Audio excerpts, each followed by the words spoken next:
The big picture is shifting a little bit for USC in a number of ways. Fired Alex Grinch after they got 50-piece by Washington, and they're moving to the Big Ten next year, so the tectonic plates of the college football landscape are shifting. Caleb Williams, you would have to imagine, is going to go be the number one pick in the NFL draft. So where do things stand right now for USC? The better question is, where to now for USC? Where do they go from here?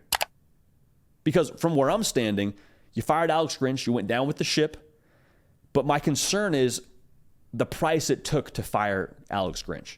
Like, it took Caleb Williams missing the college football playoff and never getting a chance to go there as arguably one of the best players in college football history, one of the best players for sure in USC history, missing out on another Heisman, for us to make this kind of pivot. That's what it took. And defense has always been the problem for USC, or not for USC, but for Lincoln Riley, rather. Like, this isn't a new thing. The check engine light, the flat tire alert, has been on for a while now. Last year, they allowed 29 points a game. Year before, at Oklahoma, allowed 26 points a game. The defense had kind of been that squeaky wheel saying, hey, this is the weak spot. This is the problem over here. We're going to take care of this? No. We're allowing 35 a game. Finally, with Caleb Williams not making the college football playoff again, we say, okay, you know what? Maybe it's time for us to replace that tire. Maybe it's time for us to reassess that. And, you know, the thought there for me is like, was Alex Grinch really the problem? And I understand now Alex Grinch is responsible for the defense. The defense was allowing 35 points a game. But if Alex Grinch was the problem and the defense was the problem, well, who's responsible for Alex Grinch? I think you point to Lincoln Riley. And you could kind of do that whole chart, or the org chart rather, for where it always ends up falling on the head coach. Hey, you missed a field goal. Well, who's in charge of the field goal kicker? Special teams coach reports to the head coach. So I understand that it all goes back to the head coach. I don't want to just totally put the overarching blanket on that, but I do think that there's something to be said here for show me your results and I'll show you your priorities. Because the results for the last however many years have been negative on the defensive side of the football for Lincoln Riley coach teams. And so as we move now into the Big Ten, if priorities don't change, results won't change. And the timing of this now concerns me more than anything, because your offense was always the priority. Your offense has always been great. Defense has struggled, but it had always been covered up by tremendous offenses. And I think the game is changing now a little bit more to where we're going more to this physical approach. And that sounds funny to say out loud, but when I say physical approach, I mean double tight ends, more pro style. Like, teams are winning national titles now with that kind of approach. Michigan, going to compete for a national title. Georgia, back-to-back national champs. They run a whole lot of 12 personnel. What I'm saying is the style that you play now, it's becoming more and more important to have it on the defensive side of the ball, to match up there, because game control is becoming more important. It's not so much so the trend of let's go 5 wide, air it out, throw the ball around the yard, go high tempo. You still see that. You still win with that, I think. But the teams that are winning national titles right now are playing on the line of scrimmage. And as USC trends into the Big Ten, it is a line of scrimmage league. Look at the schedule next year, man. It's going to be ridiculous. You're at Michigan, you got Penn State, you play Notre Dame. They're not even in the conference, but you play them. Like, those are 3 line of scrimmage football teams. And if they don't have it on the defensive side of the ball, if they don't make it a priority here, quick, fast, and in a hurry, bad things are going to happen for USC. They won't be just a 3-loss team. They'll be a 4-loss team, if not more than that, because the price of admission in the Big Ten, the price of admission in college football is becoming solid play on the defensive side of the ball. And I don't mean to make this just a dunk on Lincoln Riley kind of session, but I do think there has to be a very real philosophy change when it comes to what he does as a head coach.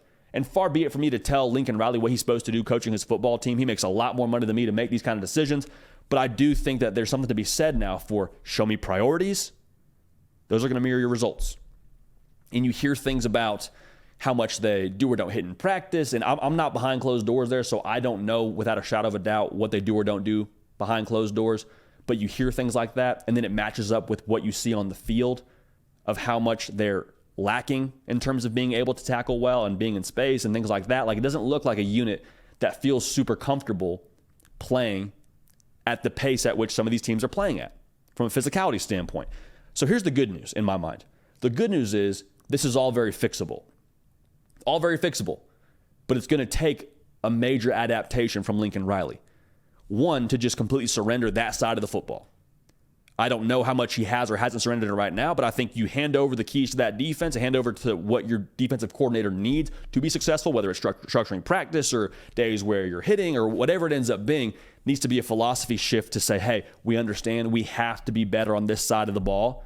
Whatever I've done the last couple of years here, regardless of who was my DC, it wasn't working. So we've pivoted from the DC. Now we need to pivot from a philosophy standpoint. Other side of this, the transfer portal exists. You can go get better personnel. And they've done a great job of that, I think. I think they had better personnel even this season. Didn't see the results. So I think you need to keep reloading the depth at that side of the ball. I'll just leave you with this. I think head coaches and CEOs are the same in that all the good ones do two things. One, they adapt, which we already talked about. Two, they delegate. Lincoln Riley is one of the best head coaches in college football because of what he does on the offensive side of the ball. He can take that next step if he allows his team to evolve with how he hires this next DC and how his philosophy evolves with hiring that next DC. So again, I don't want to overstep here and say that I know exactly how Lincoln Riley's running his practice or how they're hitting or whatever it ends up being. But again, you look at results, that matches up with priorities to me from where I'm sitting. So I wish nothing but the best for USC. I hope Lincoln Riley brings home national titles for USC.